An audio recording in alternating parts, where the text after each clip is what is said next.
Wonder about the future and how you'll be working and learning? Welcome to You in 2042, the future of work, with your host, Danielle Wallace.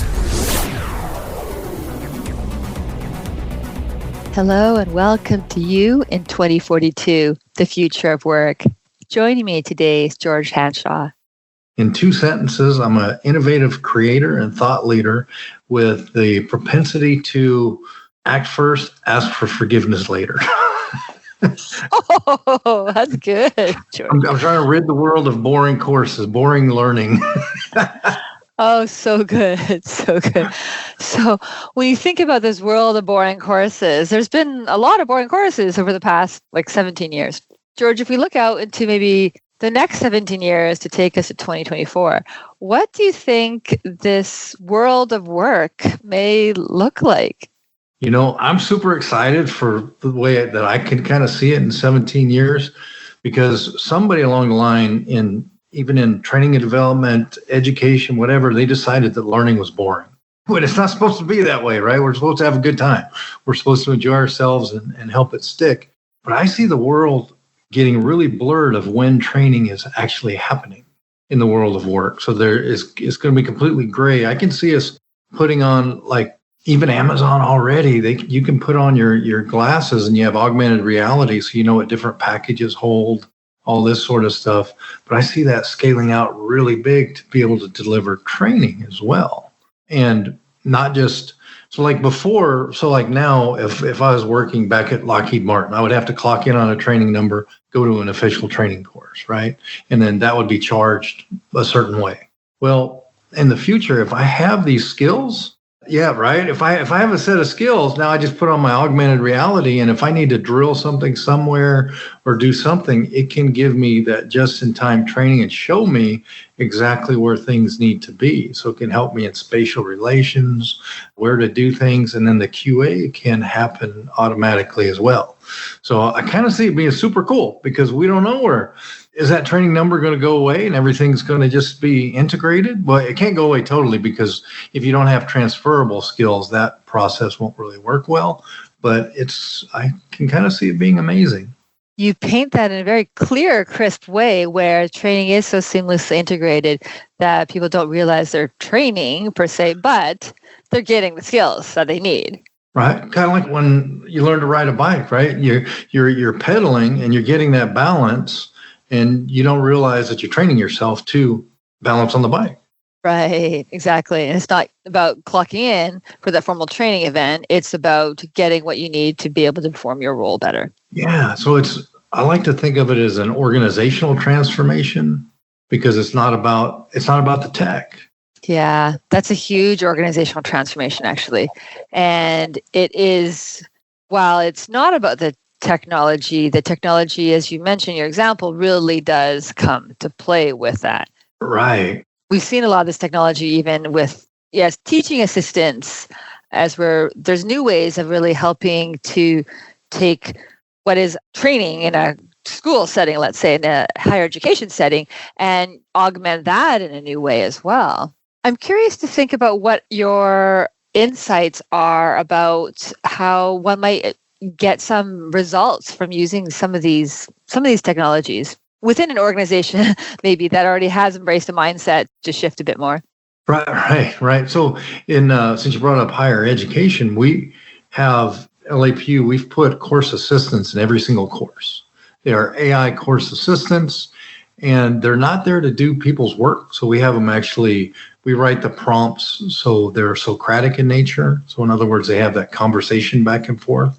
So we've created the assistant so you can ask, okay, when's my assignment due? What is the assignment? Can you help explain this? Then you'll enter into conversations with it. We named it Spark, and it's a big hit.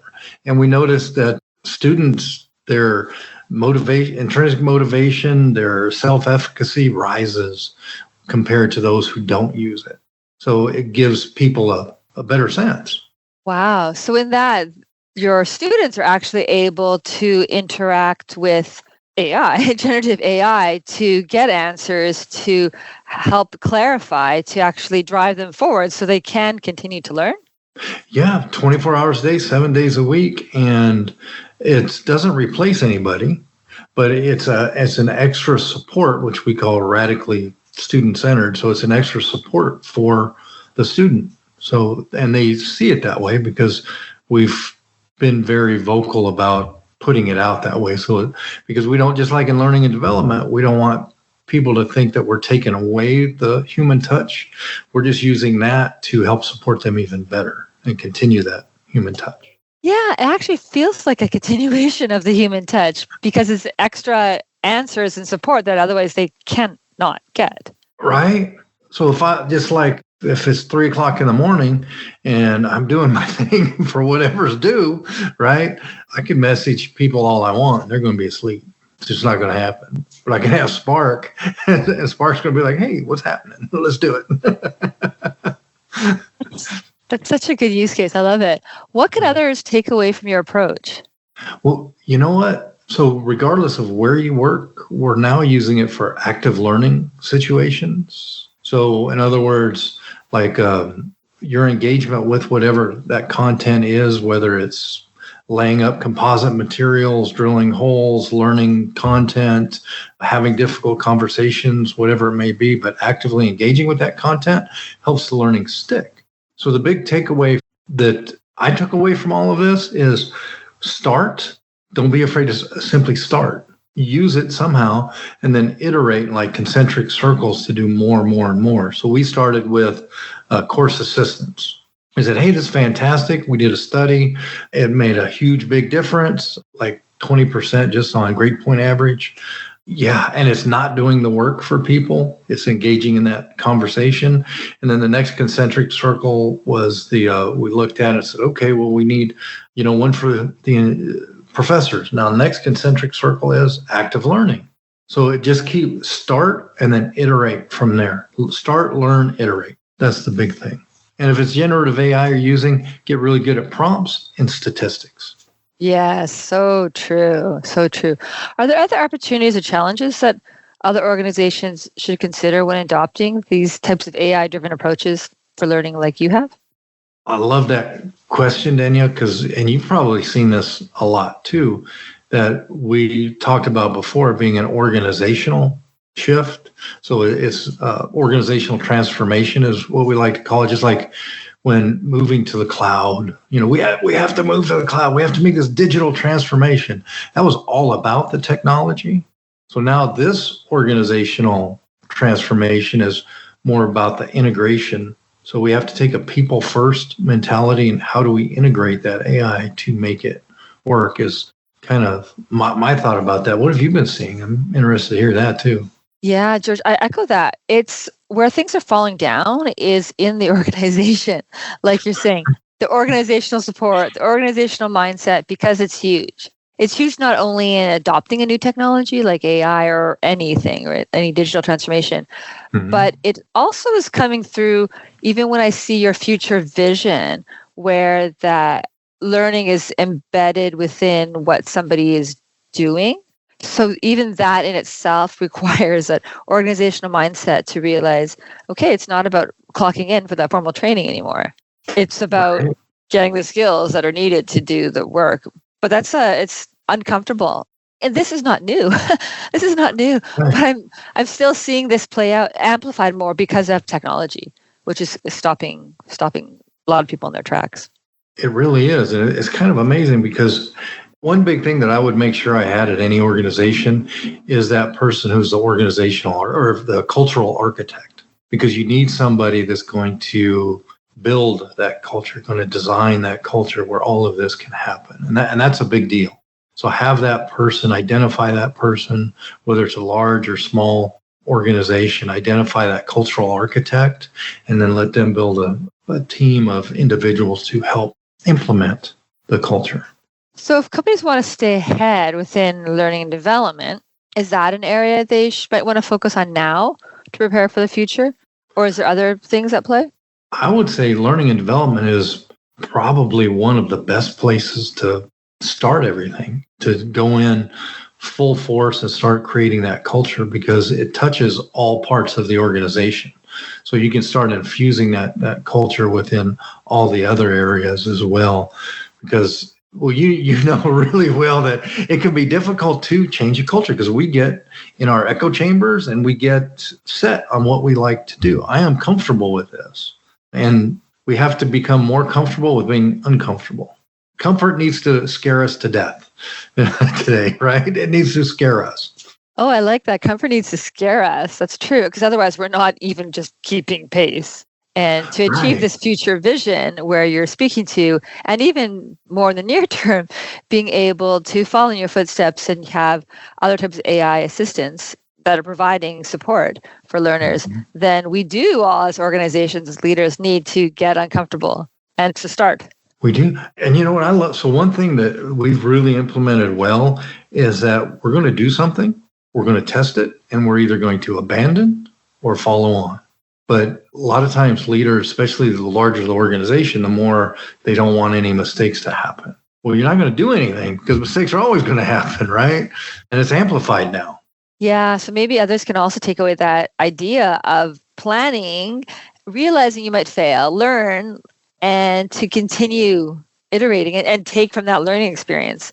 I know other speakers were also speaking to that in this space, or speaking to the fact of a lot of these initiatives, especially with AI, will fail. So try, fail, and not that we're trying to fail, but realize it's not going to be perfect and we're going to be learning from it as an organization. And maybe that even helps shift the culture to become a bit more resilient and change ready. I love that idea. So that cultural architect has to really take that temperature of what is our culture? What are our team norms? What's our organizational culture? And let's start shifting them. And that's going to be different for everybody. Oh, yeah. Yeah, that's a big, but really vital part for the underpinning of all the success of this. It's probably a pretty bumpy path to get to that future state, that future vision you share. Right. You need somebody has thick skin to lead them. Yeah. But I like what you say about what we even can do as learning development, and given that we are so interconnected to all the parts of the organization, and even the small steps of, trying different initiatives and set it up as a prototype, set it up as an experiment, set it up small, set up so there's minimal risk and learning from that. And even that, I think, is within our controls to be able to help. I love that, because if you do that and ensure that it's aligned with a business goal, you're then switching from a cost center to a profit center. Yeah. Right. And all of a sudden, you're a lot more important. Learning development also becomes more of that trusted learning advisor. It becomes a partner. Yeah. Instead of, geez, do I have to really again? There is that, right? Yeah. We become that trusted advisor and trusted partner. Yeah. I love that. I'm going to borrow that. That's so awesome. George, where can people learn more about you? I'm on LinkedIn, George Hanshaw on LinkedIn, and also Hanshaw's Horizon is my website. Feel free to DM me directly at LinkedIn or use the contact form on my website. I would love to chat with people about any and all of this, because it's great. It's a great time to be in learning and development right now. Yeah, I don't remember a time when it's been this fun, except maybe when switched from being a mechanic to learning and development many, many years ago. That was exciting because I didn't know anything then either. And now that's cool. Now we still don't know what's coming. We don't know what's happening, but we can use some of the tips that you've shared to help us navigate on that, to be change ready and to create some of those prototypes and those steps to get us on that journey where we're bringing forward the new culture that the organization needs. Yeah, absolutely. And if any folks are listening to this, they're in higher education, they can contact me at ghanshaw@lapu.edu, and we can partner with anything. So cool, George. Oh, thank you so much for the fun insights, and I look forward to seeing how this future unfolds. Thanks, Danielle. Me too. Thank you for being a part of the future. Subscribe now to stay current.